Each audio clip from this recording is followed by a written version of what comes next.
What's going on, everybody? How y'all doing? It's another edition of the Lab Tech Show. Y'all know how we roll. You know how we get down. My name is Tallboy, and I'm here to simplify technology in a language that you can understand, and hopefully you walk away with it. Happy pre-4th of July, and hopefully you guys get some value out of tonight's show. And let's bring the energy. Let's bring the funk. You know how we get down. We got a lot of moving pieces in the background, but we're going to make it all work. We got a couple things that we need to discuss, but before we do that, I was able to get my guy to roll up on me. He hails from Pennsylvania, right around that Hershey Park area, and he loves to always give Tallboy, you know, a different perspective when it comes to tech news. And Tallboy feels one way. He feels another way. So I love the value that he brings. So without further ado, let's go ahead and bring in my guy, Mr. Matt Haas. How you doing, Matt? Oh, he has to have his own entrance.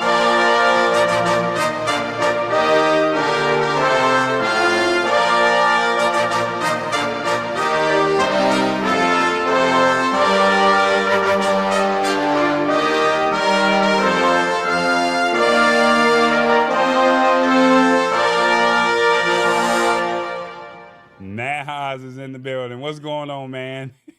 I feel like I'm waving to my royal constituents. I'm doing great, tall boy, and you're right. I love to talk me some tech. I love it. I love it. We love to go back and forth with each other. And like I said, I just try to give you a little, you know, a nice little entrance. And you know how we roll. We like to have fun with it. Also, we're going to talk to, well, I guess I can bring our guy in. I don't know if he's going to stay long, but we also got our guy. Now, he's not going to get this every week, so I don't want him thinking that he's getting this this special treatment. But because it is 4th of July, let's bring in my guy, Mr. Professor Revis. How you doing, Professor Revis? I'm doing well. I want that like that. See, you started talking before I could even bring in the entrance, man. Do I need to do it again for you? Yes, please do it again. Without further ado, you guys start clapping, start making some noise for Professor Revis.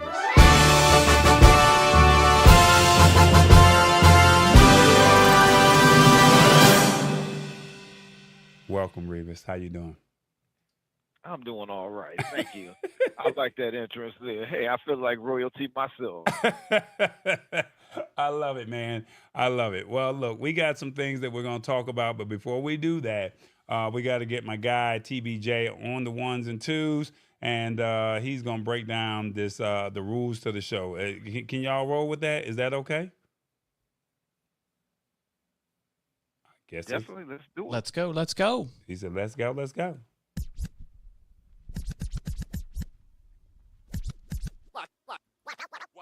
What's up, everybody? Y'all like me bringing it in? My name is TBJ, and we got some things to talk about today, all right? Now, look, this is how you can participate. You can watch on your phone or your TV. Now, we want you to watch on the TV because, you know, that's that big screen thing that you got hanging up on your wall. And but we want you to comment on your phone because that's the only way that you can do it unless you're on your computer or your tablet. But, you know, you got the phone in your hand. So we want you to rock with us, okay? Now, we need you to be authentic, and we also need you to keep it real, all right? Now, embrace this technology because it's happening whether you like it or not. I'm telling you, it's rolling out. Now, we just giving you the play-by-play before it actually comes out to the masses, okay? Now, we are multi-streaming, so if you are watching on another platform, that's Facebook or another YouTube channel, or maybe even LinkedIn, why don't you come on over here to the Lab Tech Show? You know how we roll. We do this every week. It's an interactive show, all right? So roll with us, all right? The Lab Tech Show. Say it with me, guys. The Lab Tech Show. One more time. The Lab Tech Show. All right, back to you, tall boy. Let's see what's up.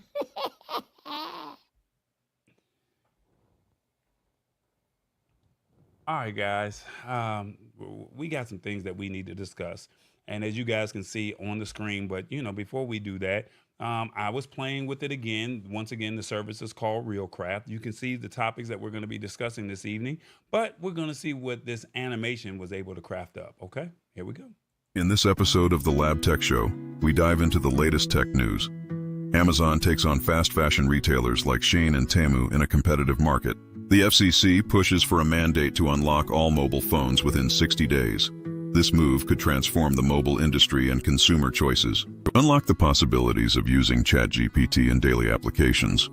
Harnessing AI's potential can revolutionize productivity and creativity. Revis, a mid-50s trucker, shares his thoughts on the Merriam-Webster word of the day, insuperable, breaking it down in simple terms. Finally, we end the episode by wishing everyone a happy 4th of July. Stay tuned for all these exciting updates with the Lab Tech Show. All right, guys. So we were supposed to have another guest, but unfortunately, the other person was not able to make it.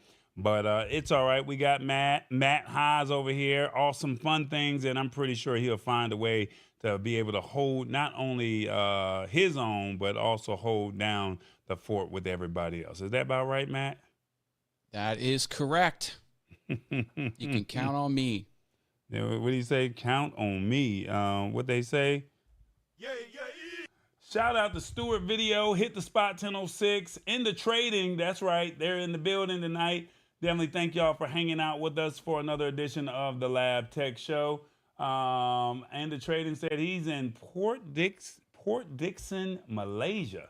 Never heard of that place. So shout out to Matt for being all the way.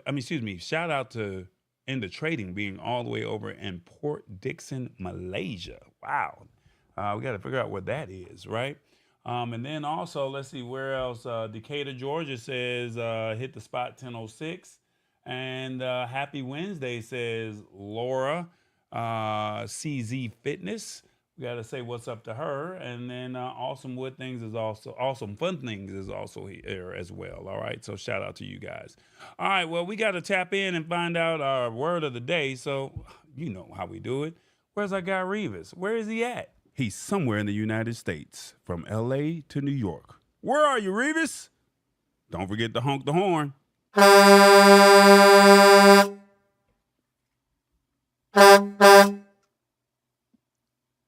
Revis, what's up? What's going on? Man, you doing your thing. It wasn't no heavy breathing in the background like you always be doing. You doing your thing, boy.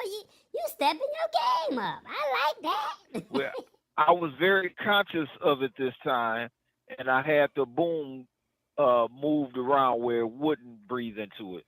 Ah, okay. What they say, I like that. They not like us, huh? Nothing like us. They not like us.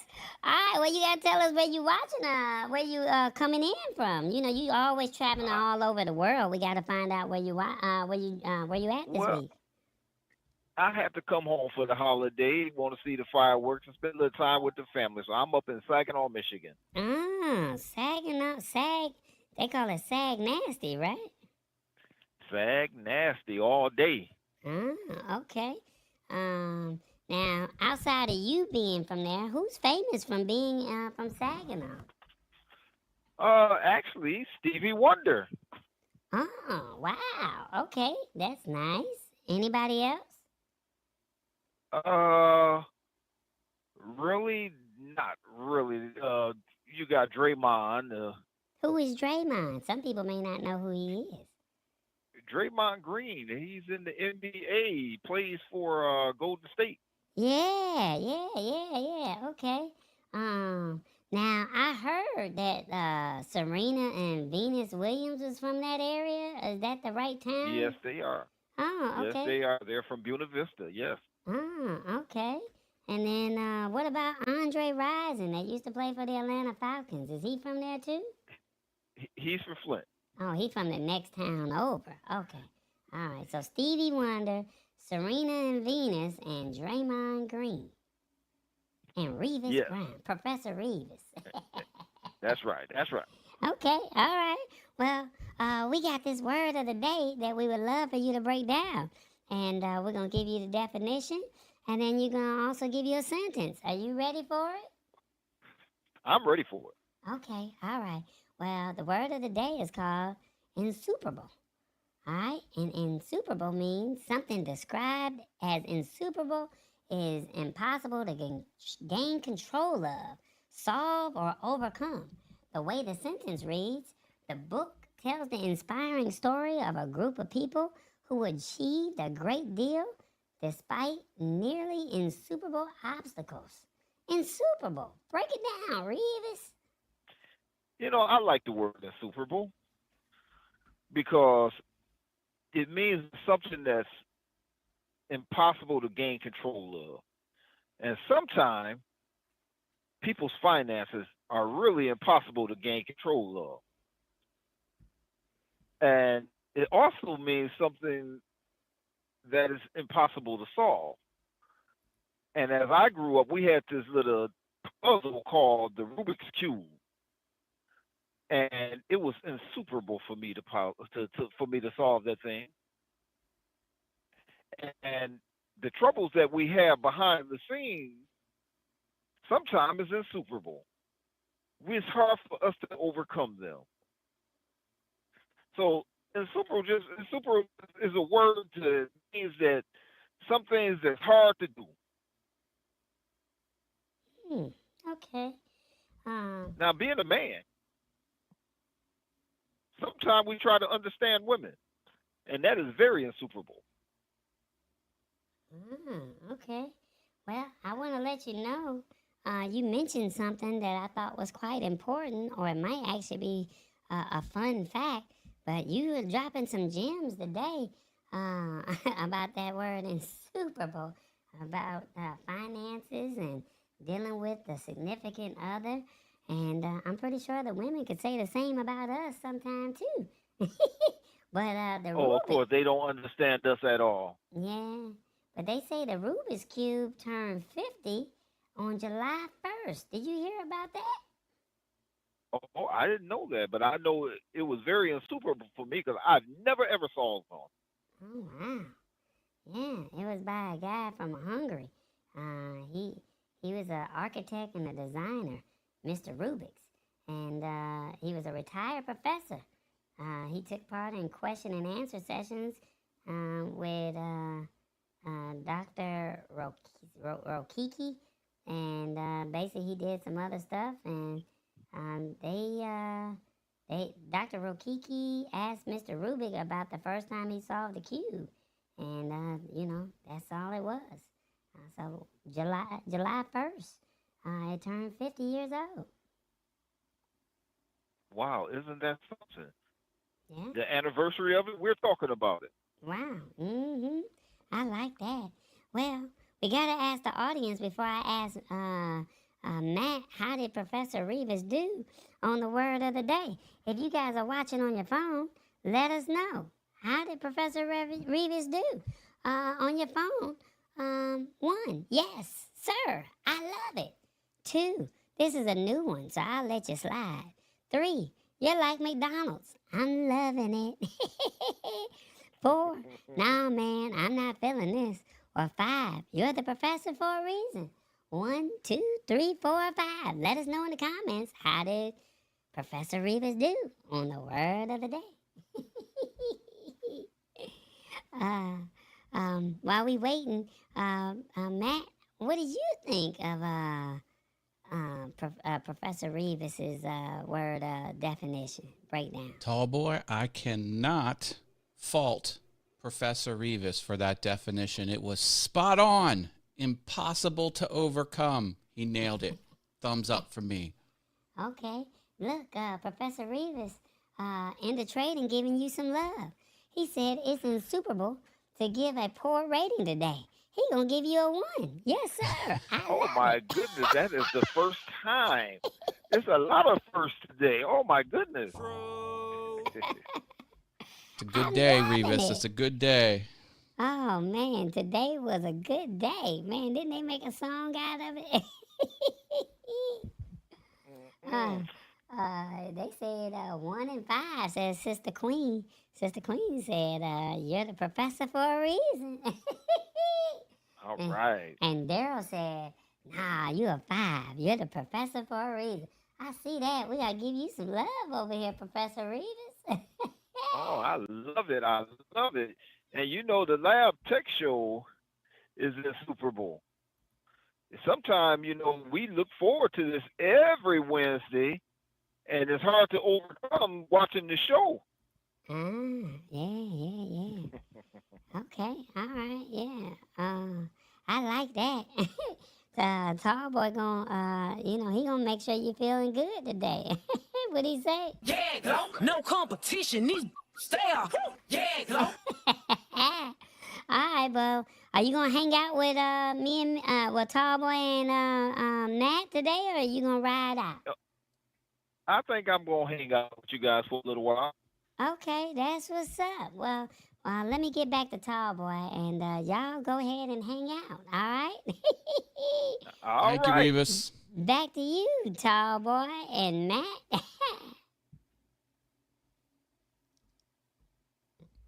Oh, All that right. TBJ, man. That TBJ.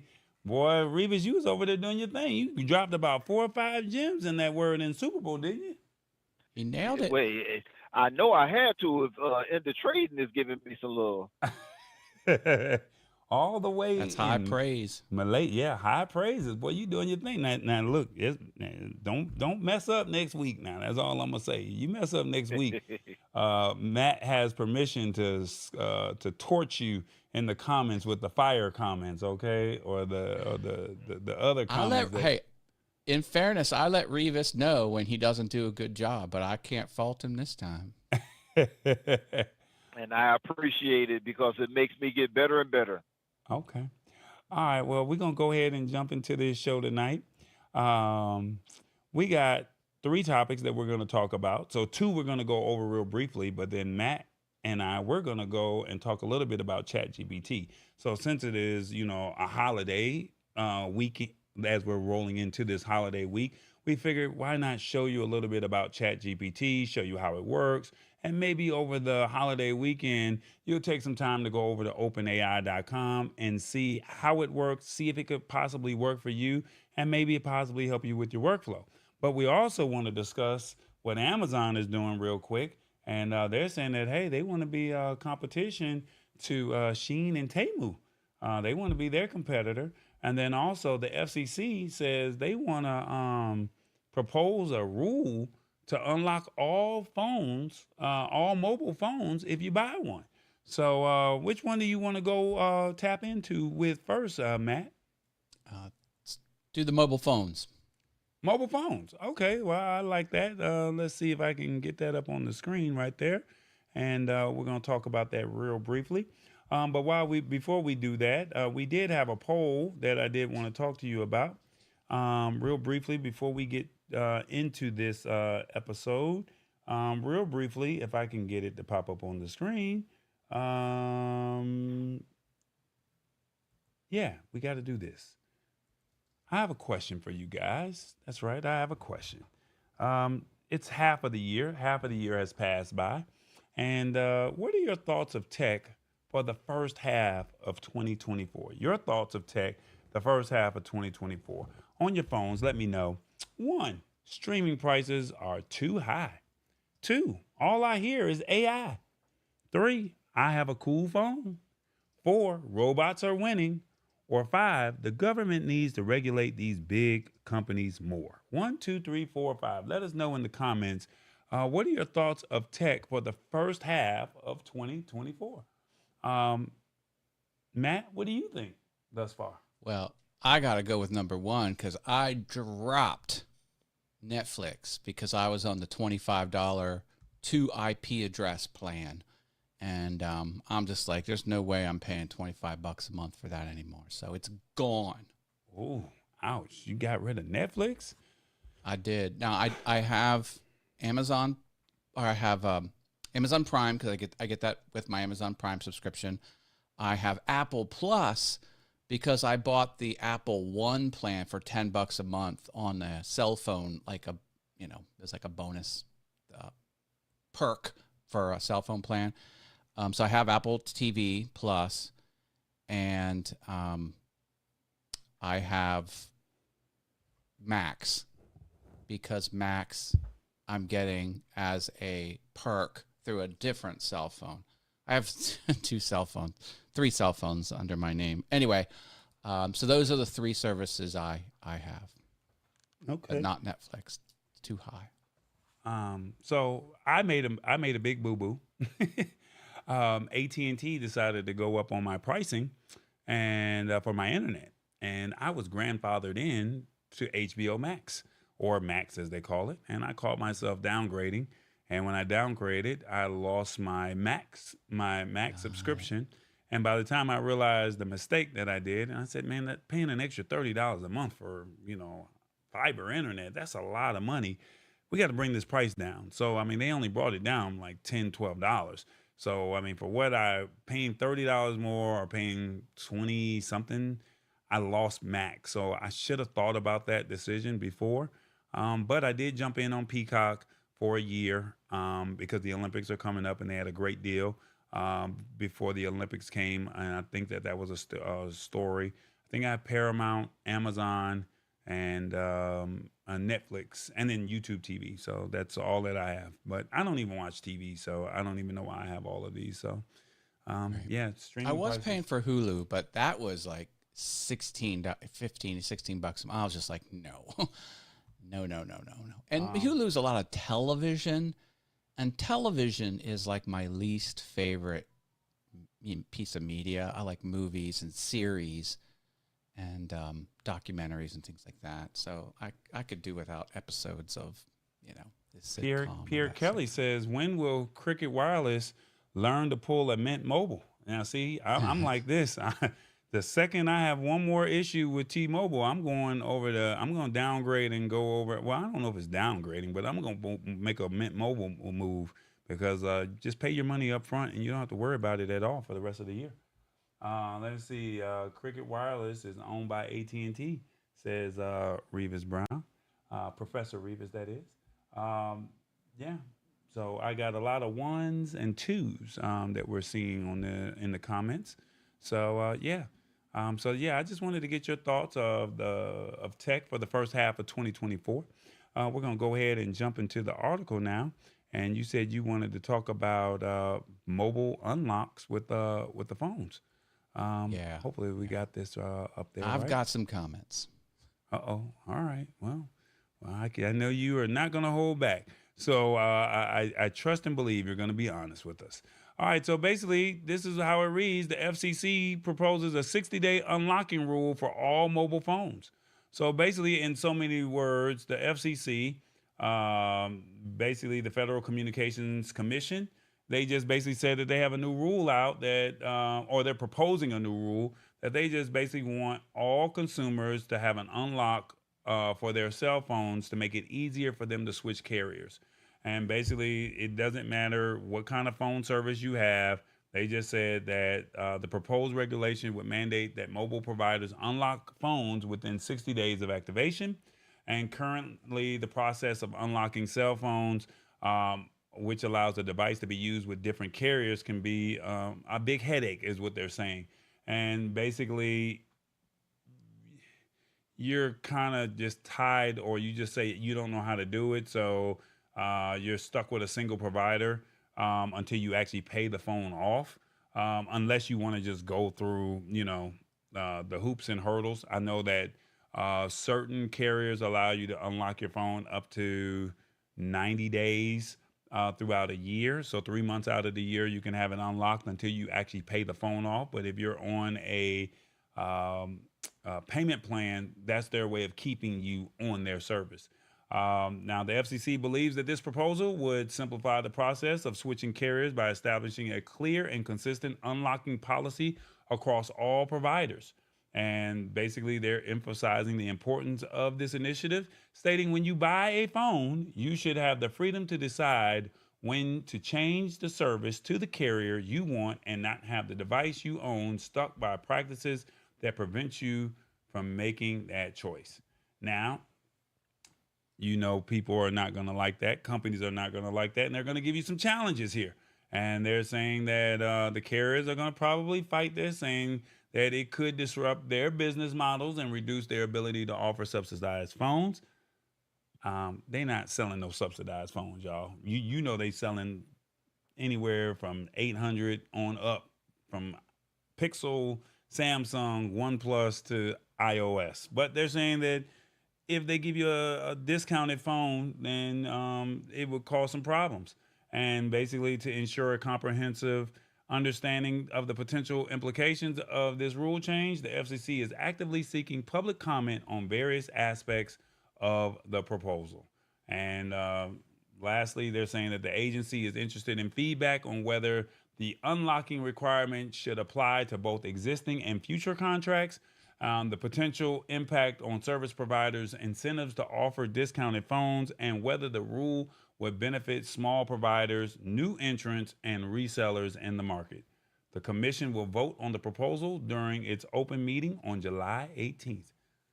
Before I ask Matt what are his thoughts on this, I have to ask the audience. We have to ask them and let them feel valued. Let's see. What do you think of this proposed unlock rule? Let's see. What do you think of the proposed? What do you think of the FCC proposed unlock rule? 1, on your phone. I like this. I paid for my phone. Why can't I unlock it? 2, the FCC should leave this matter alone. 3, I think this should have been implemented already. Or 4, who cares? 1, 2, 3, or 4. Let us know in the comments. What do you think of the FCC proposed unlock rule? Matt, what do you think? What are your thoughts? Okay. Let's go. First, this is in public review. So this is at the very early stages. Second, I don't think they've clearly articulated the benefit to the user. Now, they did say, the only thing they said, and they said it 4 different times in different sentences, but it's all the same thing, is people will be able to switch. And that's a benefit because they can switch whenever. Like, is that really a benefit? Like, but maybe it is. Maybe it is. Okay. Second point is all of the downsides. These carriers, the reason you're paying your phone in installments is so they can end up where they need to be at the end of the installment period. If you jump out in the middle, then they're not going to get your money. So if T-Mobile sells you a phone, T-Mobile will give you a breakdown of payments over 2 years for what they need for the service. If you jump out in 3 months, then you're not going to be able to get those deals. Basically, you're probably going to pay full freight for the hardware if this goes into effect. So no more $30 a month, $60 a month, plans for splitting up the hardware. Also, don't some phones only work on certain carriers? Maybe that's not a big deal anymore with the the new protocols, because they had the 700 megahertz third generation, and now there's 4th or 5th. But I think some phones can't be on other carriers because the radio doesn't have the hardware in it to support other carriers. So this might be impossible in some phones. And then 2, all the low-cost perks to break up a cell phone service plan over 2 years is probably going to go out the window. So consumers are going to have less payment choices that are friendly, and the payment choice they are going to have is going to be unfriendly and hurtful. I don't know. This doesn't seem like it's benefiting anyone, or if it does benefit because you can have the freedom to move around, it's going to come with a whole bunch of downsides. So like the downsides, the unintended consequences are going to overtake whatever little benefit there is. I don't know. I don't think this is going to fly. I don't think there's enough benefit to the end user. And what little benefit there is probably going to be way offset by more hardships downstream. Well, That's it's my thought. CDMA versus GSM, and I think that technology is gone with CDMA. If I'm correct, I may be wrong, but I know that GSM was on T-Mobile and AT&T. I know that Sprint was on AT&T. I mean, excuse me, was on But isn't there a CDMA whole like was on 3G, Sprint. 4G, 5G thing? Well, Like, not all phones can work in those bands. Yeah, but I think CDMA was under Sprint, but now that Sprint got bought out by T-Mobile, I'm not sure if everything's been converted over to GSM. I'm not sure what band Verizon is on, but I know that with a GSM phone, you could take the phone out of the country and you can swap SIM cards, whereas with CDMA, you could not do that. But now Yeah, with this I 3, just 4, and 5, well, 3G is gone, so it's 4G and 5G now. So, but I we do need to agree with follow you. the. But I need to see, whoever's lobbying for this. I need to see their reasons for why this is a good thing. Like who's getting rich off of this? This is not clear. There's a lot. This seems very ill put together. It doesn't seem well thought out, and something more is happening under the hood, which we're not able to kind of really pinpoint. That's my thoughts. I don't know. Am I crazy, audience? Who knows? I probably am crazy. But. And the trading says buy an Asian make for half the price like Oppo with all the features and more of the expensive bigger players. Wow.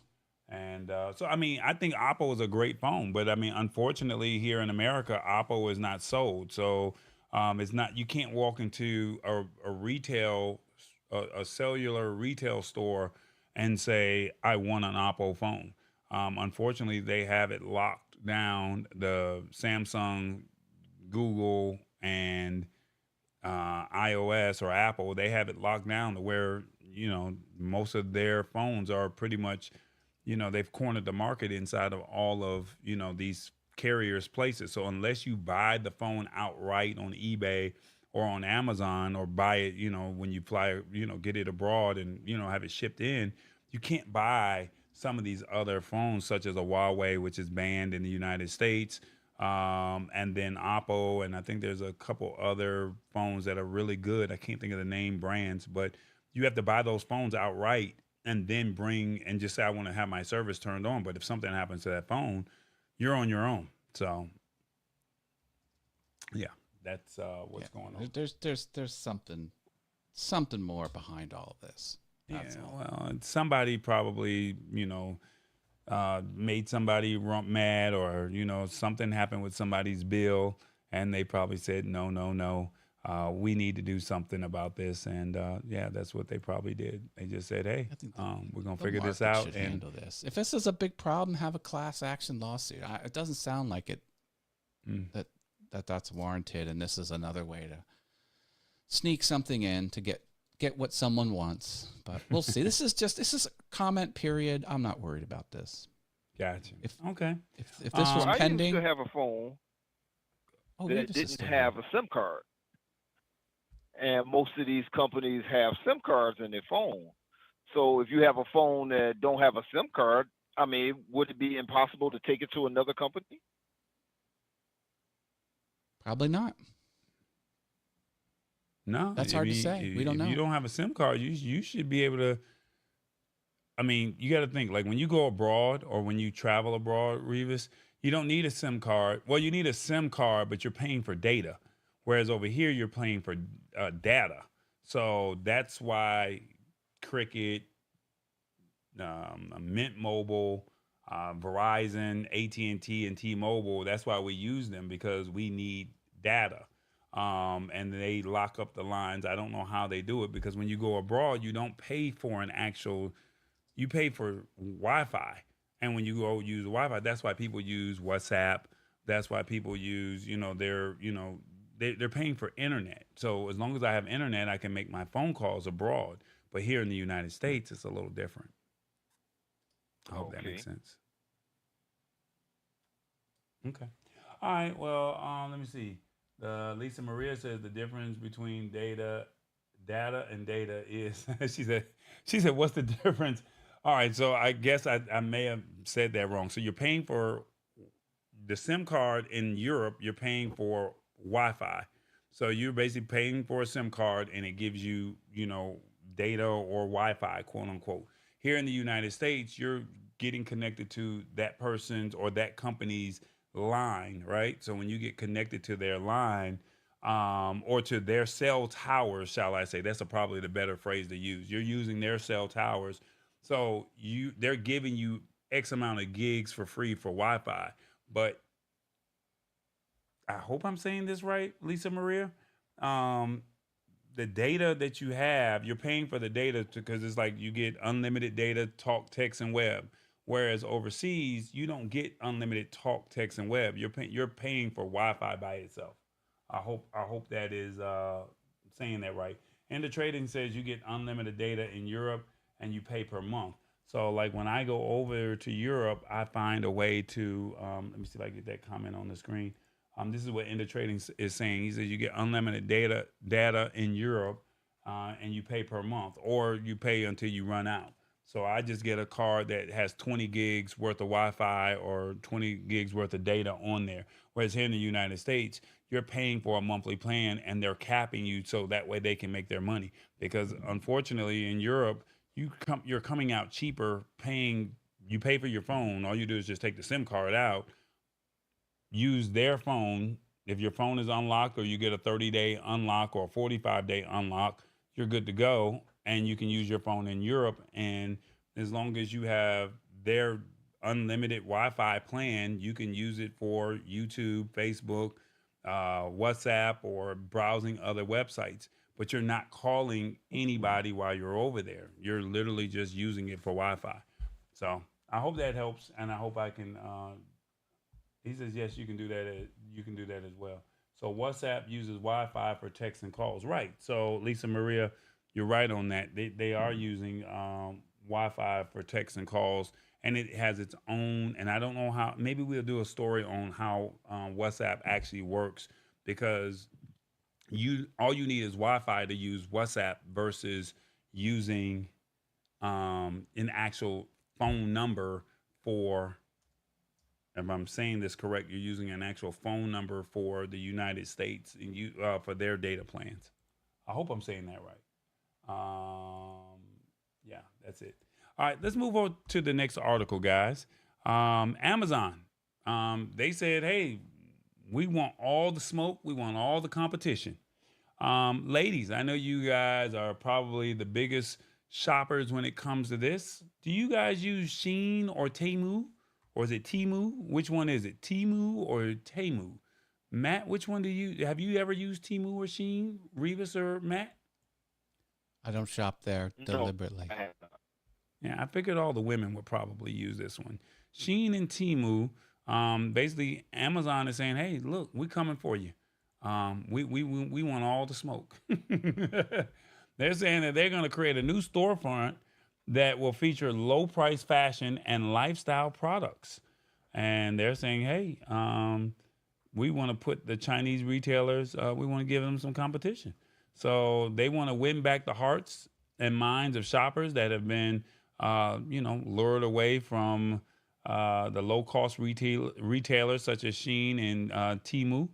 And they're basically saying they want you to, they're planning to launch a new storefront featuring a low price clothing and home products from Chinese sellers. Amazon said this at an invite only conference for Chinese vendors. And they also said that Amazon's strategy has been focused on fast deliveries and variety. But basically, its foray into low price goods is its most blatant effort to compete with Shein and Temu, two Chinese origin e-retailers that have upset competitors thanks to their rock bottom prices. So, I mean, I know a lot of women that are like, hey, I don't know if I should buy this clothing or not, but it looks good. And for the price, let me take a chance on it. And some have worked out for the positive. Some have worked out for the negative. Now, they're basically saying that the United States, if you shop with you'll be able to shop with a variety of unbranded items from gouchas to phone cases, and for less than $20. And they're saying that these products will be shipped directly from Chinese warehouses, and shoppers can expect the items at their doorsteps in 11 days or less. So instead of you waiting for the 2 days or less shopping with Amazon, you'll go to the storefront and you'll get it in 11 days. The company did not specify when it plans to roll out the new storefront, but it said in a presentation notes that it will start accepting products in the fall, and they're always exploring new ways to work with our selling partners to delight our customers with more selection, lower prices, and greater convenience. Yeah, that's a whole lot. And then they're also saying that Shein and Temu, basically, Shein is from Singapore, and they have a $45 billion valuation. And Temu, which launched at the end of 2022, has already amassed 130 million global users, and they're growing. And they have already left other competitors such as H&M, Fashion Nova, and Forever 21, and Zara in the dust when it comes to revenue and market share. And basically, they have drawn basically the ire of and physical retailers from Jane.com to Etsy to Gap, who have blamed both Shein and Temu for turning the U.S. retail world upside down. Now, they're saying the two upstarts have also been at serious odds, taking each other to court in a series of lawsuits and counter lawsuits late last year over what each side claimed to be anti-competitive practices. And basically, they're basically saying that while there's all this infighting, Amazon is saying, well, while you guys are fighting, how about we just come on over here and get a piece of that the pie and let you guys figure that out on your own. Before I ask Matt his thoughts and Revis his thoughts, gotta ask you your thoughts. What do you think of Amazon attempting to be a competitor of Shein and Temu? What do you think of this? 1, Amazon is cornering the market. 2, nothing wrong with some healthy competition. 3, Amazon storefronts will put everyone out of business. 4, why can't Amazon let the little guys get a piece of the pie? 1, 2, 3, or 4. Let us know in the comments. Okay, Matt, what do you think of this? I gotta get your thoughts on this. I think there's no upside on any angle. Shein is a Singapore company, so that's Japan. Love me some Japan. And my watch is from Japan. But they're an outright awful company. There was huge scandals on how they treat their influencers and basically say, promote our products, but don't say it's an ad. You just cannot cross that line on the internet. And so, and they're very brutal with their influencers, all kinds of nefarious business practices that are just not good. Temu is, I heard that every sale in the United States, on average, they lose $37. So if you're buying a $12 potted plant, that a plastic plant, or whatever you're buying on Temu, it's losing them $37. And the reason they exist is they want the addresses and data collection of the population of America. And and Amazon's solution is to make a separate area of their site with Chinese retailers that can offer low-cost stuff just like Temu. So that's not good either. I want to support American merchants and, merchants from other countries that aren't hostile to the United States. Although I have nothing wrong with Japan, but that company in Japan, Shein, is just awful. So I do have a problem with them. I just, no, I don't want anything. I don't want anything to do with any of this. I get it. Amazon's losing money. Everyone's losing money. You saw the long list of Forever 21 and Banana Republic or whoever they were. They're all losing money to these startups. Your questions 1, 2, 3, 4 says let the little guys. These aren't little guys. These are huge. These are huge competitors, new competitors, and there's a reason why they lose $27 or $37 a sale on average. It's because they want to tank. I mean, that's their goal. Their goal is to tank American businesses. Oh shoot! I just lost my headpiece. Revis? And I am with him. Yeah. No. 100%. No good can come I of don't this. like Temu I don't like it. or TikTok because they are Chinese companies and they are with data collection. They will steal your information and everything else. That's why I don't mess with them. Well, hold on, Revis. Is it technically stealing? Is it technically stealing information if you're actually purchasing a product because you like the deal or you like the price point? It's not stealing. No, but what it is they are direct competition for the United States. But people want to They're bargain. not stealing the data because of what you're buying. They're stealing data, period. I think you're tapping into your phones and everything. I don't deal with Chinese companies. I don't disagree with that, but I mean, if you buy the product because you want it at a cheaper price and you're willing to take the risk of it coming in at a lower price and you give your name, address, and email, I mean, is that such a crime? Well, I've heard bad things about Temu, about some of the products that they send out. They're not exactly what they say they are. And I just don't trust it. I got you. Can I jump in? Yeah, go ahead. Yeah, it's not a crime. It is legitimate business practices, but it's for a nefarious reason. Every company in Japan, every company, 100%. I don't use the word every. I don't speak in absolutes very often, but every company in China, every company in China, the government is directly involved in. So it's not just your name, address, and contact information. It's the buying patterns and the habits. That large scale data is relevant to a hostile government. It's relevant for their nefarious purposes, for their international espionage. I mean, they want to influence the culture and change the culture to be beneficial to them. And this is a long play. I don't know. Call me crazy. That's my thoughts. I'm sticking to it. I'm not mad at it. All right. Well, we'll leave it up for public opinion, but I just wanted to share with you guys what was going on. Weren't Wish and Geek doing the exact same thing as Temu, says Sean James?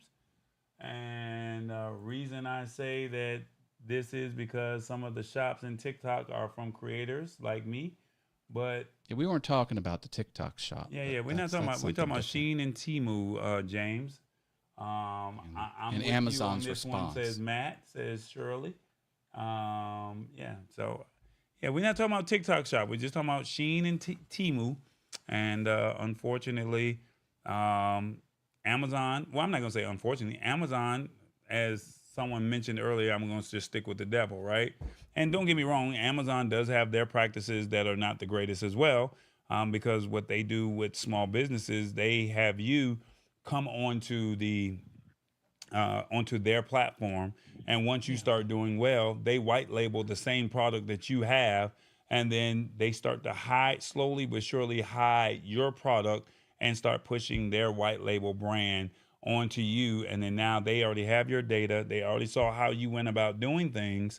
And then now they saw how you went about doing things. All they did was just take your business model and basically duplicate for themselves. And that's how they're able to stay rich. And then unfortunately you did well in the beginning, but now as you're coming out and years later, you're not doing the same numbers as you probably once were when there was not a product of yours at that time on the market. So I'm not saying Amazon is better than Temu or Shein. I'm just saying that Shein and Temu are taking your data, as Matt mentioned earlier. And like I said, just be careful where you're giving your data. So, I mean, is your data worth $12.99, $15.99? I don't know. That's a call that you have to think on your own. And I mean, the government can only regulate it so much, but you still have to own a sense of responsibility. But Amazon is saying, hey, we want to be a competitor when it comes to this. And I mean, if they're already putting Zara, Forever 21, H&M, and Fashion Nova out of business, or they're they're leaving them in the dust. I mean, the only person that can take them down is probably Amazon. Yeah. All right. Well, that's what it is. Let's see. What do we have here? We got our call to action. Where is it at, tall boy? Hey, everybody. It's the Lab Tech Show. Come on now. I need you to hit that like button, that bell, and that subscribe button. Because you know what? We want you to embrace this technology. We got you. Now, you can find us on Instagram or YouTube at the Lab Tech Show. And we're building and we're growing, and we want you to be a part of the family. Now, will you join? Will you tell 2 or 3 people? I know some people up there in Saginaw. I know some people out there in California, Florida, Pennsylvania, and Malaysia. I know y'all know at least 3 people. Tell your neighbors. Tell the person at the gas station. Tell the person at the restaurant. Tell them about the Lab Tech Show. Come on now, embrace this technology. We got you. You know how we doing it. We're breaking it down in a language that you can understand. All right? It's the Lab Tech Show. All right. That's what it is. All right, Matt, Chat GPT. Have you used it? Are you familiar with it? Do you like it? What are your thoughts?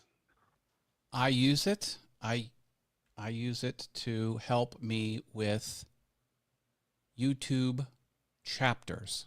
And YouTube chapters are text sentences prefixed with a timestamp that the platform turns into a clickable link to move the playhead to that time-stamped area.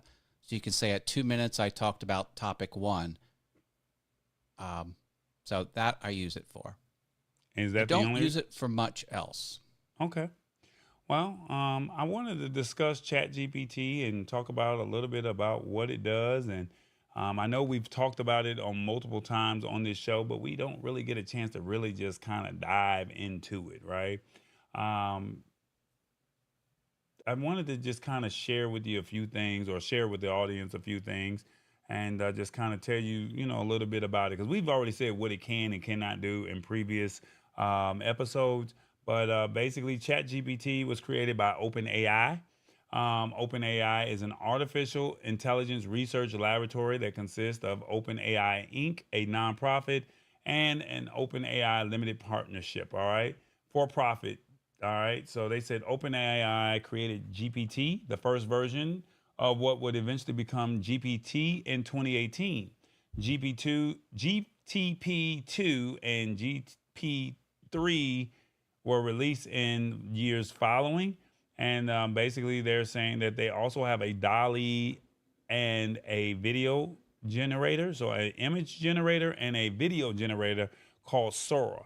So some people may have heard about Sora, where there's some Hollywood movie producers are saying, hey, we don't want to do any more buying on land or taking the content creation to another level, because we can literally prompt the video to do what we want it to do, and it can create up to 1 minute clips of an actual movie scene of what we're doing or what we want to showcase in a movie. And then DALL-E is an image generator. Now they have competitors with image generators such as DALL-E. Their competitor is Midjourney, and I was playing around with that a little bit earlier. But we're talking about ChatGPT, and so I'm just kind of giving you a brief rundown before we start playing with it a little bit. Now they said that ChatGPT is an AI model that uses deep learning to generate human-like text based on prompts from users like yourselves. and it works by predicting the next word in a given text based on the patterns it has learned from a massive amount of data during its training sessions. So I'm pretty sure you guys have all heard where companies are suing OpenAI because you trained on our content without our permission, and now you have learned how to work it. And now that you've learned how to work it, you didn't get our permission, and so now companies are wanting to sue them, and now it's going to be a big lawsuit in the following years to say whether or not they were right with this or they were wrong, because you made the content public for public consumption, and basically OpenAI used it and they trained themselves on your data, whether it was you writing a book, you writing a song, or you creating any type of creative works. And if you published it publicly, basically OpenAI has said we're going to train on it. And I'm not sure if that's right or wrong. We're going to leave that up for the courts. But basically, they're saying that how to use it is very straightforward. It's really easy as having a text conversation with a friend. And if you need to go to chat.openai.com in a web browser, or open up the app on your iPhone, iPad, or your Android device, you can do that. You can create an account, or even if you don't want to create one, you can do that as well. All right. They're saying that they give you limited capacity without one, such as you're not going to be able to remember your last prompts if you do not create an account. All right. So once you're in, you just type a prompt in the text box of the screen. You can ask a question or give it a request, like write a short story about a dog named Revis. Press the arrow icon and hit submit, and it will create a story. The more descriptive you are, the better the output is going to be. And you can also say, make this writing or this better, right? Chat GPT's response will appear in real time as if the person is typing. And when it's done, you can hear it read aloud, copy to your clipboard, or you can regenerate or submit it if it's a bad response.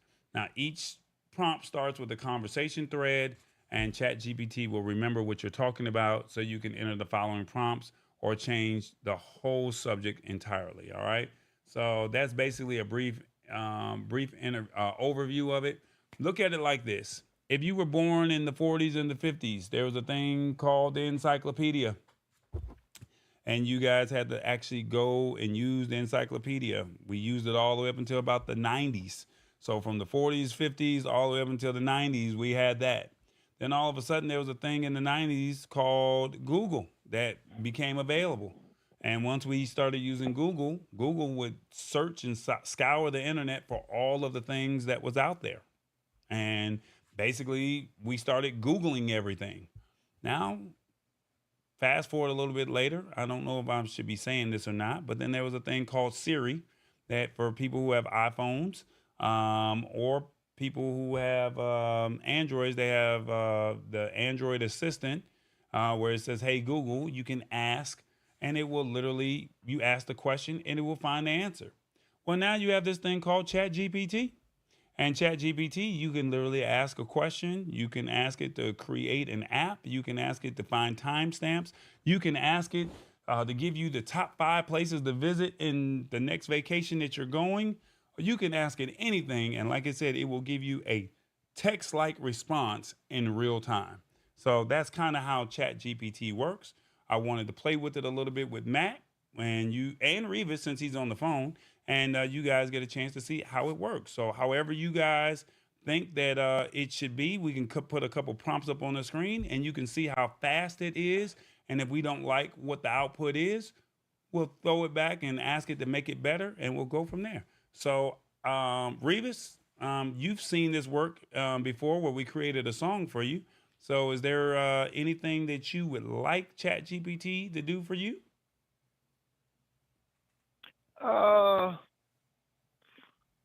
I'm still trying to embrace this. I know it's coming anyway, and we have to get ready for it. And it is insuperable. But Period. I don't know if there's anything I would actually want Chat PT to do. Chat GPT. Okay. Well, Yep. it's so you're at home. So since you got a chance to go home, is there anything that you like to do? You said you like to fish. Um, let's talk about fishing real quick. You said you like to fish. Um, let's see. Let's ask it real quick. What is the best bait to Catch crappie. use to catch crappie? You said Yes. to catch crappie. Crappy. I.e. No, Crappie.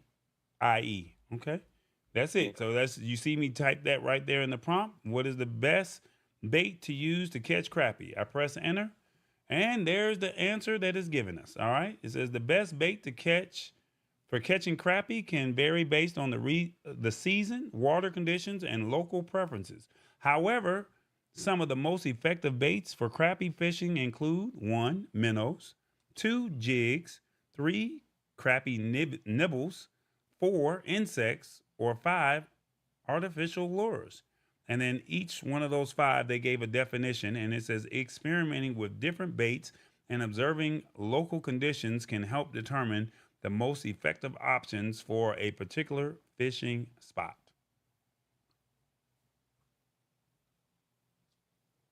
And I agree with that 100%. And I use each one of those baits. Okay. So, I mean, that's how simple it is. As you saw me just write out a text, and within seconds, it gave me a response. And if you say, let's just say, it also said based on the season and water conditions. So let's say, what kind of water are you using? Is that salt water out there? No, it's fresh water. Okay. So let's prompt it to say with the same sentence or with the same question before.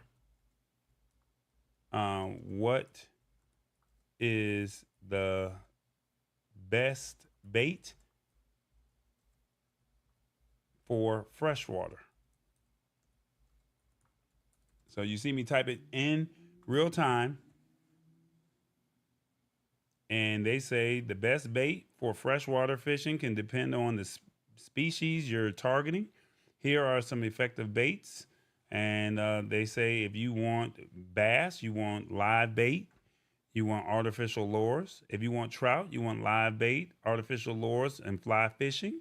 If you want catfish, you want live bait, prepared baits. If you want panfish, which is bluegill, sunfish, or perch, you want live bait or artificial lures. If you want crappie, live bait or official lures, and walleye, live bait, official lures, and pike and muskie, you want live bait and official lures. Is that right? That's correct. All of it. Okay. Let's switch over to my guy, Matt. He's here. All right. You got a question? Any random question? Because I know you like to get technical as you possibly can be. So this can be as simple as Revis prompting, or it can be as technical as Matt is about to prompt. What is the best liquid fuel for human space flight? All right. So we all don't know that. So what is the best liquid fuel for what? Human space flight.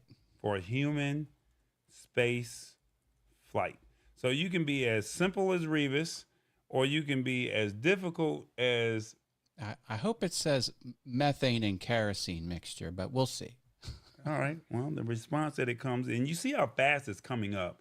So it says the best liquid fuels for human spaceflight are chosen based on specific performance characteristics, handling safety and storage stability, and the mission requirements. The most commonly used liquid propellants in human spaceflight are liquid hydrogen and liquid oxygen.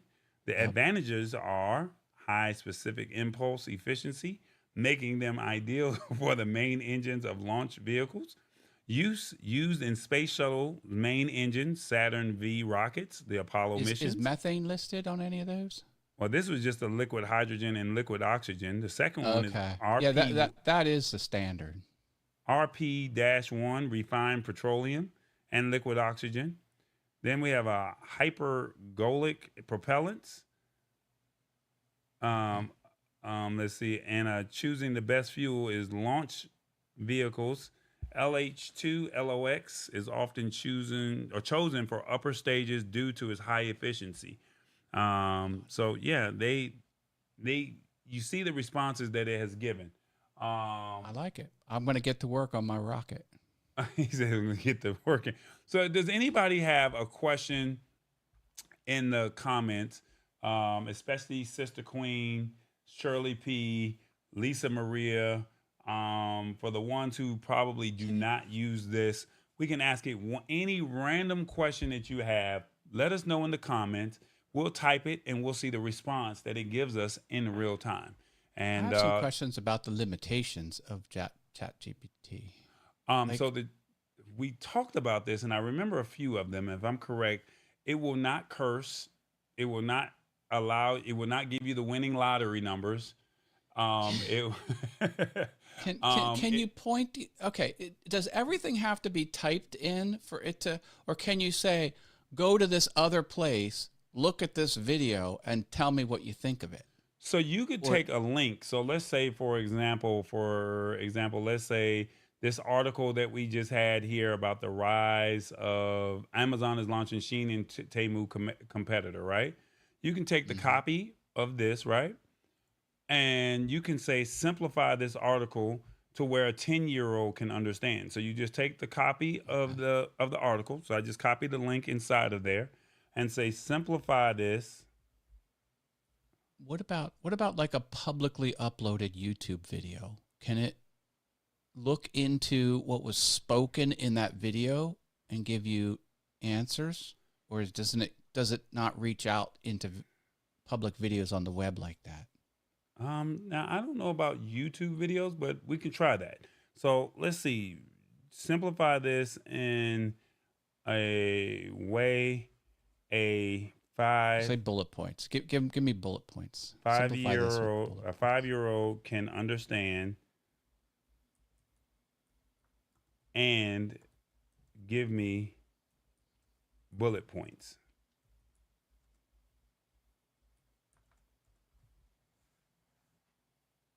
There it is. So it says, sure, here's a simple breakdown of the article for a 5-year-old. And it says Amazon, Shein, and Temu are stores. They're selling lots of things like toys and clothes for low prices. People like these stores because they are cheap. This means you don't have to spend a lot of money to buy stuff. They get their things from places where things are made really fast and cheap. This helps them sell things for less money. And these stores are growing really fast and lots of people are buying from them. They're becoming very popular all over the world. And then they're saying that Amazon is launching a new discount storefront to compete with Temu and Shein, two popular low-cost e-commerce platforms. And here's what you need to know. And it talks about the new storefront, shipping from China, small batch testing, competition, and logistics. So the logistics say Amazon plans to leverage its vast logistic network to offer reliable delivery and customer service. The competition, this move is aimed at regaining market share from Temu and Shein, which have attracted customers with their rock bottom prices. Very good. Lisa Maria says this is breaking it down for a 5-year-old for real. So I mean, but now once again, you have to prompt this. You have to say, make it to where it's simplified to where a 5-year-old or a 10-year-old or a 2-year-old can understand. You can ask it to give it to you in a different language. You can ask it whatever it may be. It can literally create your whole resume. You can say, give me a resume based off of whatever the parameters may be. You can say, give me a recipe with X items in your refrigerator, and it will give you X amount of recipes. You can say, give me 5 recipes you give me 5 food items, and it say, give me 5 recipes that can be created with this. And it will create those recipes. So it's not limited to just what's the best bait to the rocket fuel to repurposing or simplifying articles. It could be anything. So what I wanted you to do for this week, because tomorrow is Thursday, you have the day off. Friday, Saturday, and Sunday, long extended weekend, right? Open up Chat GPT. You don't have to create an account and just play with it. Now, do keep in mind, if you do not create an account, you're going to lose your prompts. And when you lose your prompts, that means you just have to start all over. Whereas you can expound upon the prompts while you're using it. To Matt's use case, he's using, and I'll let Matt explain a little bit in detail how he uses it for himself for timestamps for his YouTube videos. And while you're doing that, Matt, I will see if I can find a YouTube video, and then we'll see if it can do what the question you asked about it as well. So what's your use case and how you use it? And then while you're doing that, I will look and see if I can find a YouTube video. Yeah. My use case is taking the SRT file, and an SRT file is the time-coded transcript. So it's a very old school, popular text file meant for timestamps of spoken words and videos. It's been around forever. YouTube will generate it for you automatically and let you download it as a text file. So what I do is I copy that, paste it into Chat GPT with a prompt that says, based on the main topics of this pasted SRT file below, give me a YouTube chapter list prefixed with timestamps of the main topics. And then it spits out 12, 14, or 20 line items of the main topics that I spoke about during my morning show. I go live at 8:15 a.m. Monday through Friday on awesome, fun things. I have a show called Good Morning Haas, and spits that out for me, and then I can take it. Unfortunately, the SRT file has some things that ChatGPT doesn't understand. It doesn't seem like it understands what an SRT file is.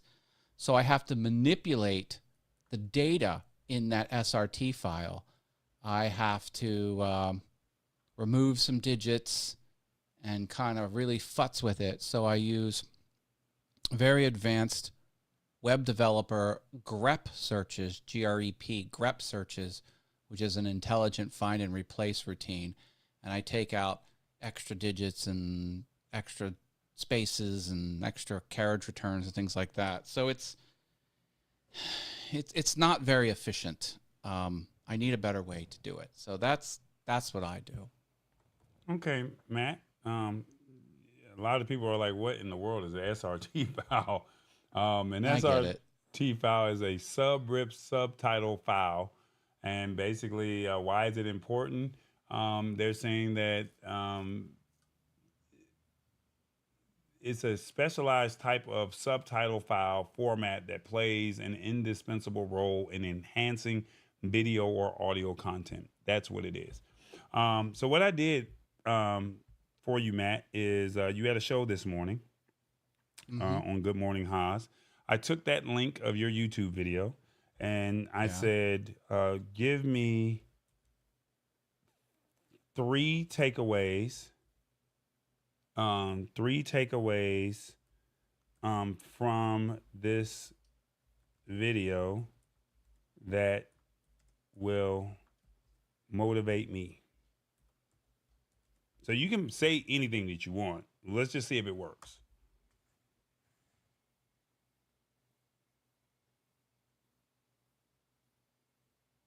Okay, so here are 3 motivational takeaways from the video. I made a wood thing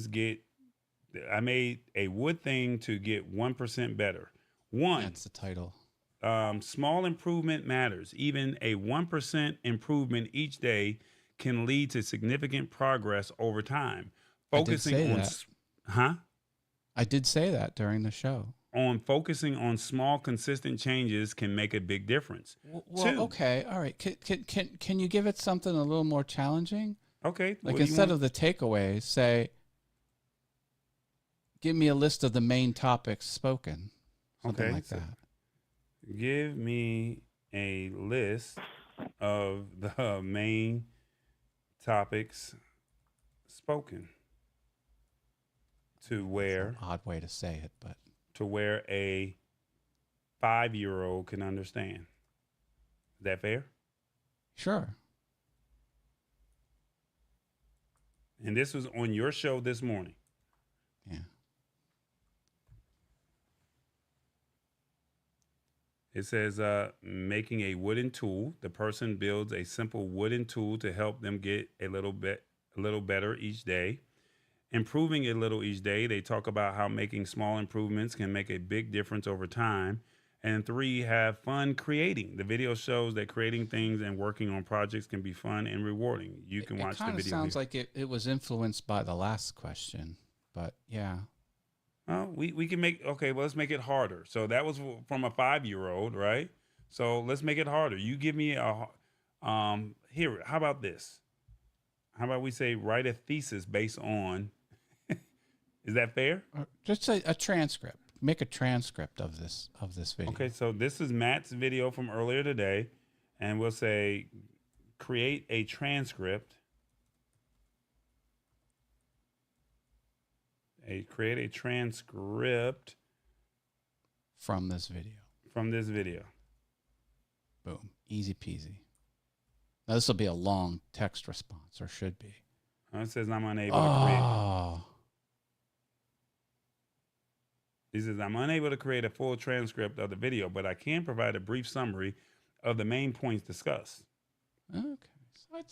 So this is impressive. It can reach into the video and discern some stuff. Yeah. It does. I wonder if it can be as sophisticated as I need it. But again, if I give it that SRT file, that closed caption file, it can really work wonders with that. Because that's the answer. That's exactly what every word spoken is in that file, time-stamped. Now, if I'm correct, Shirley P, Shirley, what is it that you do? You said you do CPR. Is that correct? You do CPR. You teach CPR classes. So let's try this. Sure.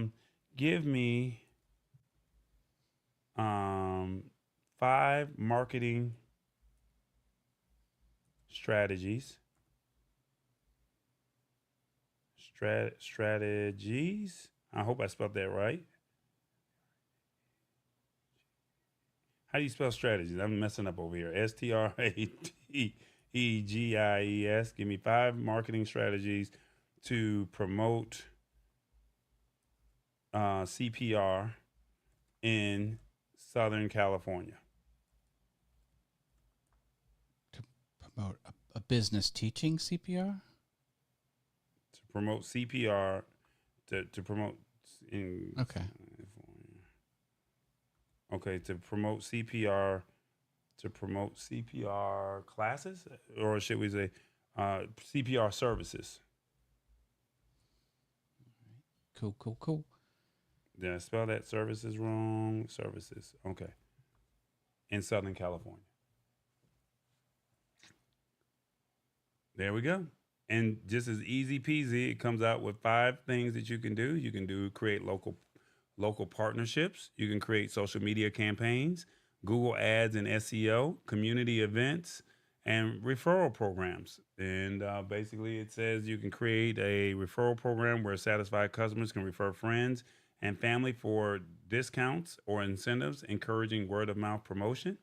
Community events, participate in local events, health fairs, and community gatherings to offer free CPR demonstrations and distribute promotional materials. Google ads and SEO. Invest in Google ads targeting keywords related to CPR training in Southern California. Optimize your website with local SEO to appear in relevant search results. And then social media campaigns. Utilize platforms like Facebook, Instagram, and TikTok to share engaging content, success stories, and educational posts about the importance of CPR training. And it says also local partnerships, collaborate with schools, gyms, and community centers and healthcare facilities to offer CPR training. So, look, this is what I want to do. If I'm doing this right, I'm going to say, based off of the last prompt, create a letter to a local business offering CPR services by Shirley.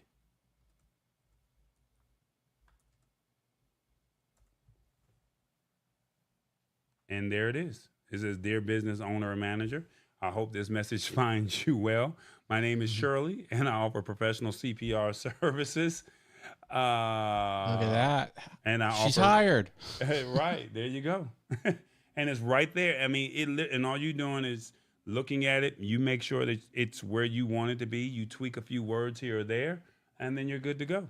So I like how it put the benefits for the reader's business. That's an important tidbit.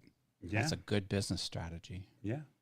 So, I mean, these are all things that you can do. So you're not limited to just creating a resume. You can literally, it could take the test for you, but you're not supposed to use it for that. But I mean, you could literally say you're taking a trip. Hershey Park is where you're at, right? Yeah, it's the town over. I'm near Harrisburg. What are the top things to do in Hershey Park, right? So what are the top 2 things? Okay. Let's use this. So he lives in a town right next Just to where say Hershey, Pennsylvania. What are the top 3 things to do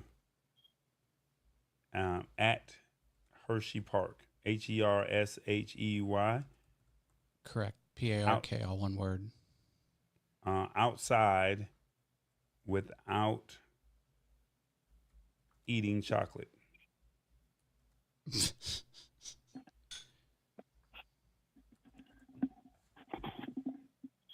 And here are the top It's 3 hard not things to eat chocolate when to you're do in at Hershey Park without eating chocolate. Thrill rides. Enjoy a variety of exciting roller coasters and rides, including Sky Rush, the Great Bear, and Storm Runner. They have water attractions. I lost my wallet on Sky Rush.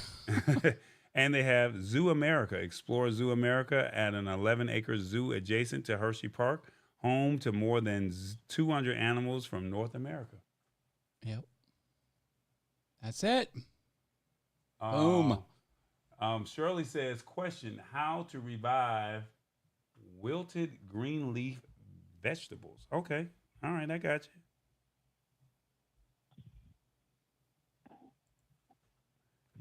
How to revive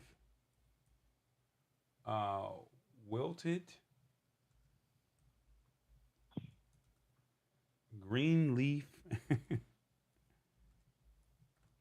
Now, are you using these green leaf vegetables, Shirley, for the 4th of July? All right, there we go. Revis, you're kind of quiet over there.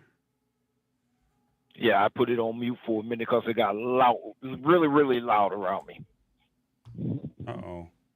It says I exhausted my plan. Okay, what have I done here? How Did you use all your credits? I think I did. How to revive wilted.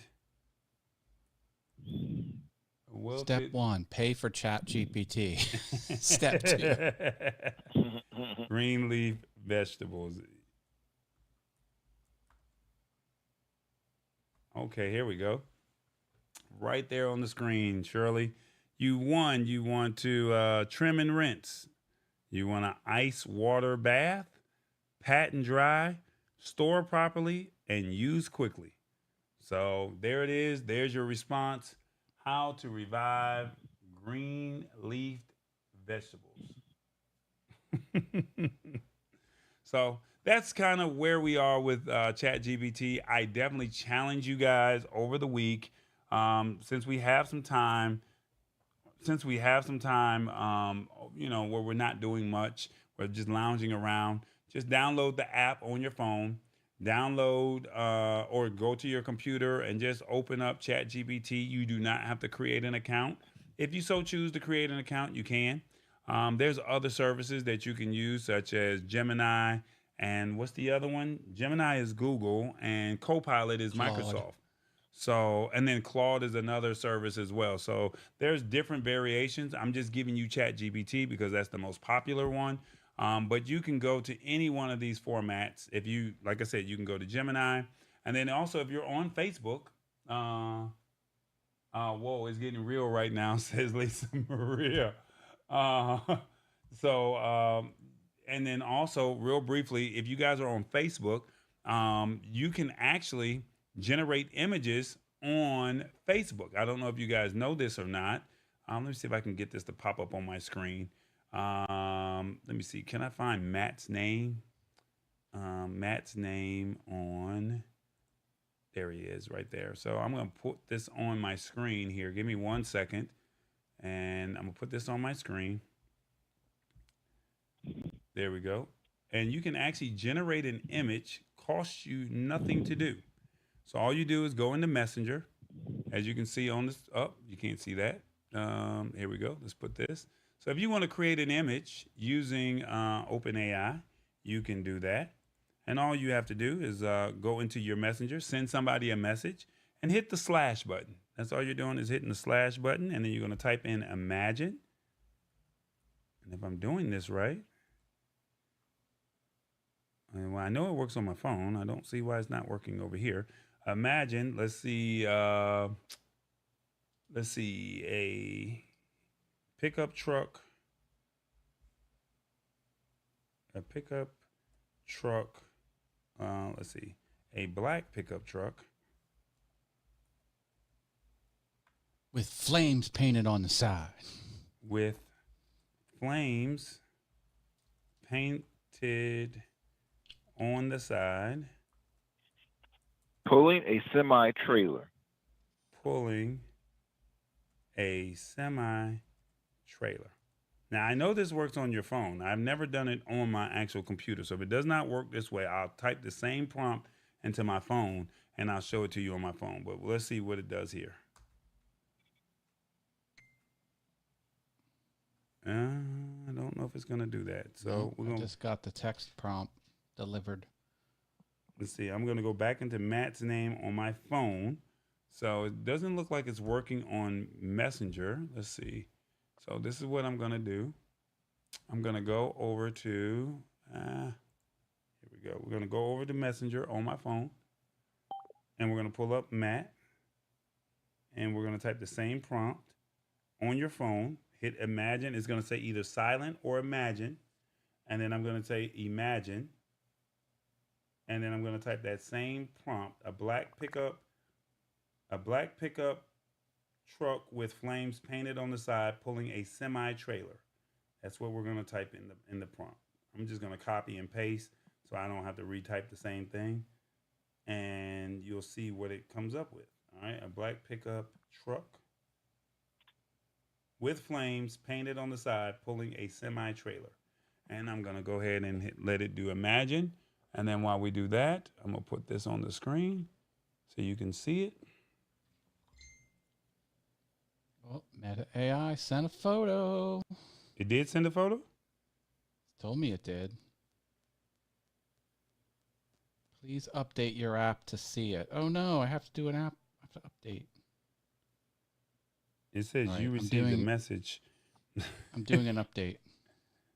Oh, you have to do an update. I can't see it through the web page on the computer, but apparently I am going to be able to see it in Messenger. There, the app is now updated. I see it. I see a black truck with flames pulling a semi-trailer. Okay. There it is. Hold on. Let me get it on the screen. Hold on. There, hold on. There we go. There it is. Right there on the screen. So all I Kind of did cheesy, was, me putting my phone. I don't know why I'm doing this. I can. so you could do this inside of Messenger on your, well, the question is, did it work on the phone or did it work on the computer? That's the question. It did not work on the computer. It only worked on the phone. And the back wheels of the truck are a little suspect, but it did do it. Right. Okay. Look, it's got wheels hanging in the air, basically. Hold on. Stay right there. Stay right there. There you go. There. There you go. I take it. Does it have an emblem on the front? Oh, it does a Chevy emblem. Ooh, it used copywritten, trademarked. Oh, and see, this is another thing Chat GPT doesn't do very well. The words. It doesn't know words. Right.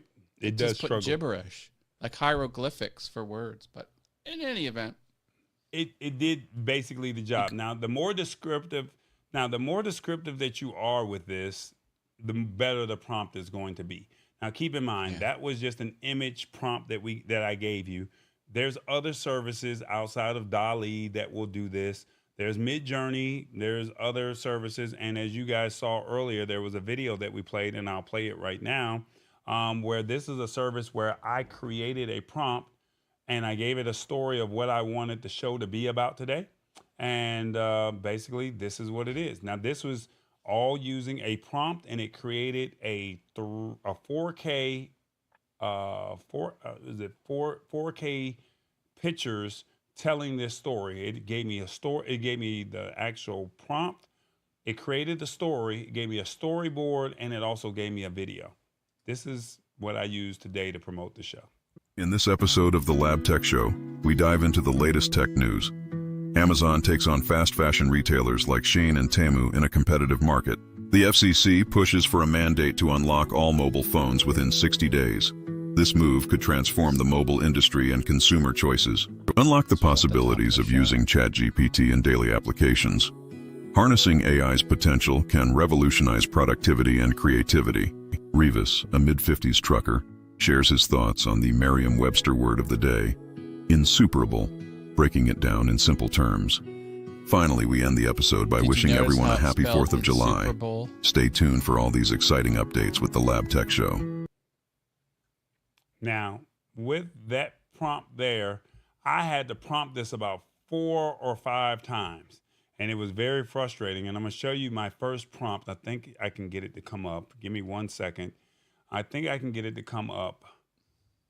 And It used like a Russian Cyrillic U in Insuperable.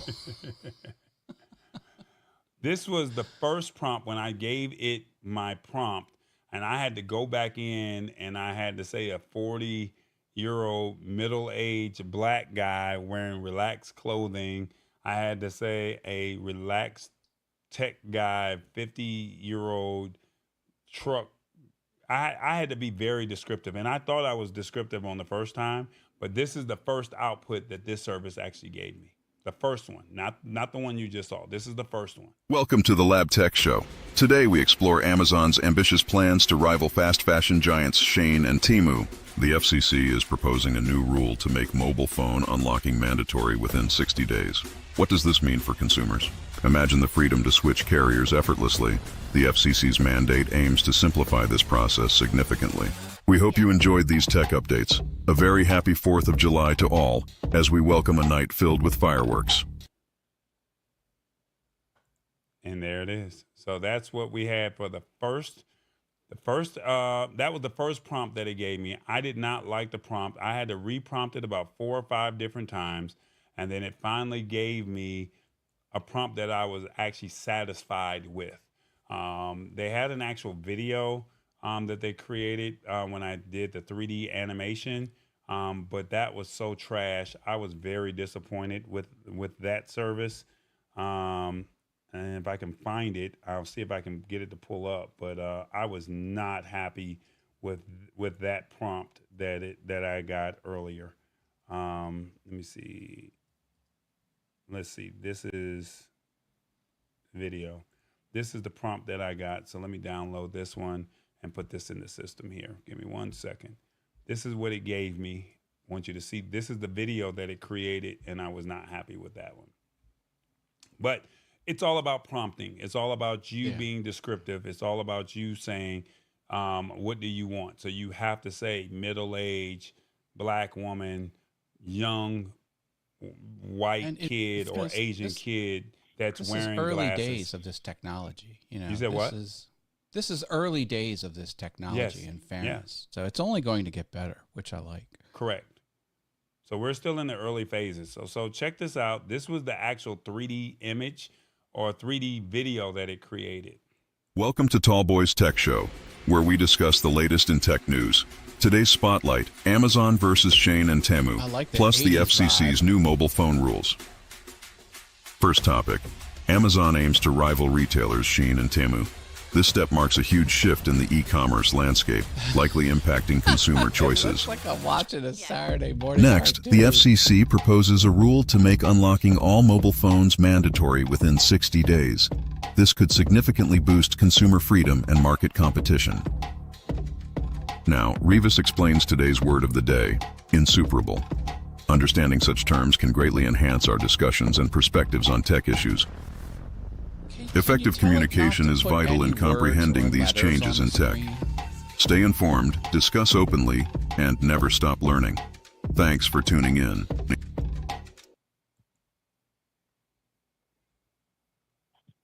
Interesting. Good stuff. Yeah. It looks like the Jetsons. It looks like Spritle and Chim Chim from Speed Racer. Right. So Sheila Baker said it looks like the Jetsons. Yeah. So, but that was a 3D animation that I was able to create with this service that I'm using here. And then, like I said, I was doing some stuff with Midjourney earlier today. So if you look at the thumbnail for the last 3 episodes this week and the previous 2 weeks, though the thumbnail that I used was from Midjourney.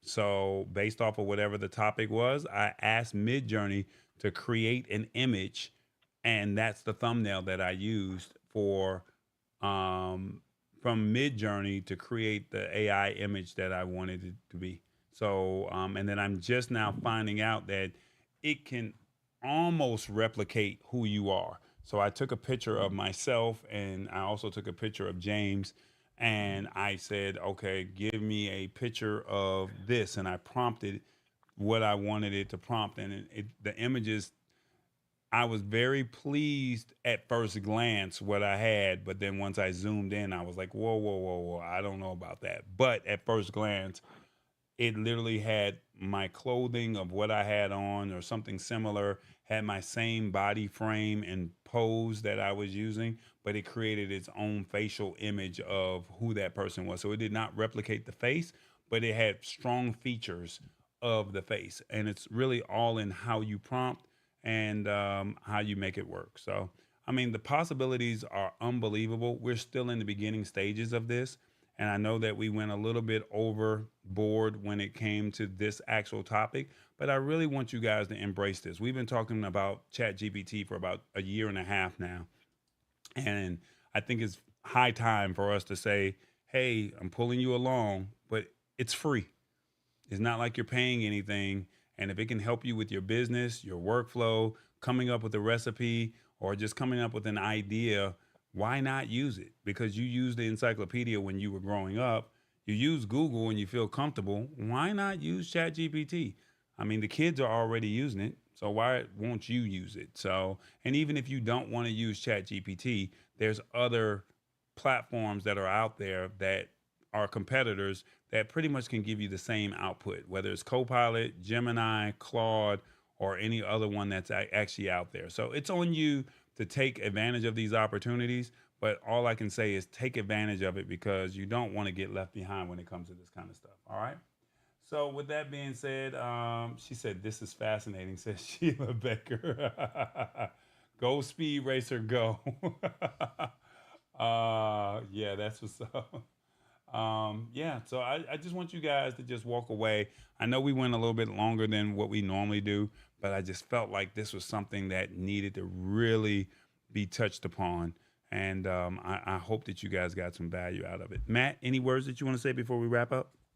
Well, thanks for having me on. I appreciate it. I love talking tech. I love the audience here on the Lab Tech Show. And keep on keeping on. Happy 4th of July coming up. Independence Day tomorrow, if you're in the United States.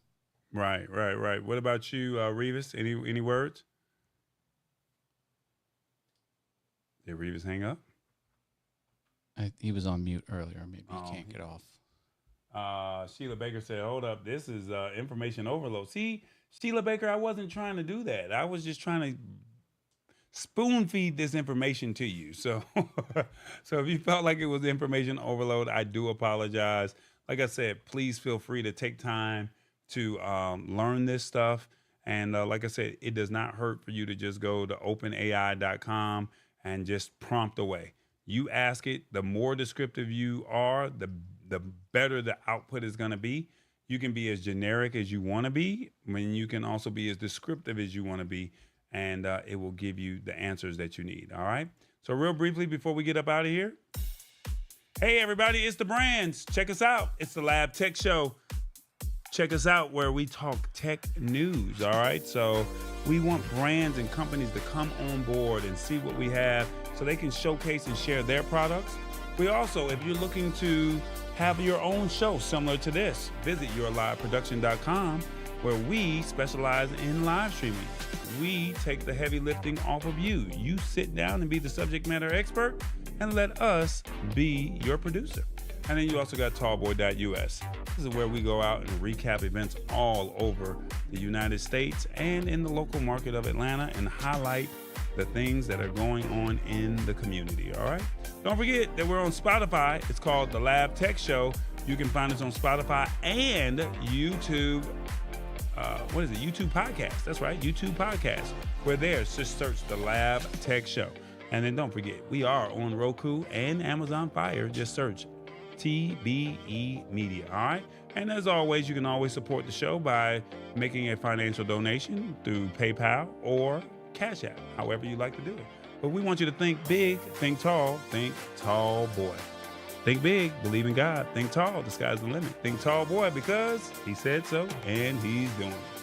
I'm going to pass this over to Matt because Matt says he wants you to promote something and he's got some cool things that he's got going on his end. What you got, Matt? Hey, just find me on the web. You can always start at matthaas.com, MATTHAAS, spelled like it is here. It's got all of my YouTube channels. I got quite a few of them, and something for everyone. I stream Monday through Friday, 8:15 a.m. Eastern on Awesome Fun Things. I talk about my day and the creative stuff I get into. awesomefunthings.com. That's it. matthaas.com. Check it out. Catch me on the webs. Any plans for the 4th of July? I might go to the Harrisburg Riverfront Food Truck Festival and eat my way from one end to the other. So, we'll see. That's what's up. All right, guys, as a brief recap, we talked about Amazon and they want to compete with Shein and Temu. So they want to create their own storefront, right? So they want to say, hey, we want a piece of the pie. We want to put everybody out of business. So feel free to check out what they're doing. They said they don't know when they're going to actually launch, but it's sometime in the fall. Also, the FCC, they want you to be able to unlock your phone within 60 days of you actually purchasing the phone. Is this a good move? We don't know, but they'll make a decision on July 18th. And then lastly, we talked about Chat GPT. We showed you the benefits, how it works, and you got a chance to see how it actually prompts and goes from there. And then also Revis and TBJ, they talked about that word Insuperable, and hopefully you guys will find a way to utilize that word somehow in the middle of the week. All right, so feel free to hang out with us, and thank you so much for being a part of the show. Before we get up out of here, it is the 4th of July. I'm trying to find it, Matt. I'm sorry. I thought I had it, but let me see. Maybe I can get it up on the screen real quick before we get up out of here. I don't think it's going to work, but we're going to try to make it work. No, had some fireworks here, and just wanted to wish everybody. Don't think I did that right. I just removed you. That's not good. Let's see. Come on, fireworks. Where you at? Fireworks. We had the fireworks going. He said no. He's got his own fireworks. Let's see if we can get this thing to go off the way I want it to fire off. So, Matt, let's see. Did we get it to go right? Did I get it to go right? Work with me here. Did it go right? There we go. I hear it. I don't see it. I don't see it, but there it is. I thought it was going to show up. There we on go. the screen. Happy 4th of July, everybody. Hey. You guys enjoy your